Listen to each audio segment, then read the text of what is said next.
You've heard the terms sociopath and psychopath thrown around in movies, crime shows, and even real-life cases. But what do they really mean? Are they the same thing? Or are they completely different? Today, we're diving deep into the chilling world of the human mind to uncover the key differences between sociopaths and psychopaths. Buckle up, because what you're about to learn might just change the way you see people forever. Did you know that while all psychopaths are sociopaths, not all sociopaths are psychopaths? Confused? Don't worry. By the end of this video, you'll understand exactly what that means and how to spot the key traits of each. And trust me, some of these will shock you. First things first, let's break down these terms. Both sociopathy and psychopathy fall under the broader category of antisocial personality disorder, ASPD, a condition characterized by a disregard for others, lack of empathy, and manipulative behavior. But here's where things get interesting. Sociopaths are typically more erratic, impulsive, and prone to emotional outbursts. They struggle to form long-term relationships and often live on the fringes of society. On the other hand, psychopaths? They're cold, calculating, and dangerously charming. They can blend into society with ease, often holding down jobs and maintaining relationships, all while lacking genuine emotion. Creepy, right? So what's going on inside their heads? Well, studies have shown that the brains of sociopaths and psychopaths function differently. Psychopaths often show reduced activity in the amygdala, the part of the brain responsible for emotions, especially fear. This means they literally don't feel the same way we do. Sociopaths, on the other hand, do feel emotions, but they lack control over them.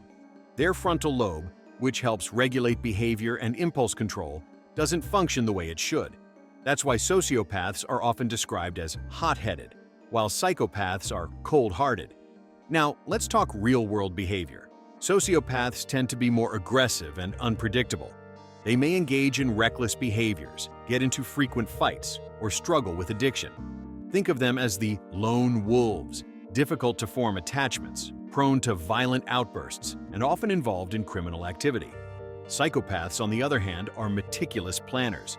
They can be highly intelligent, manipulative, and even successful. Ever met someone who seemed too charming? Too perfect? Some of history's most infamous criminals, like Ted Bundy, were textbook psychopaths. They can mimic emotions, but don't actually feel them.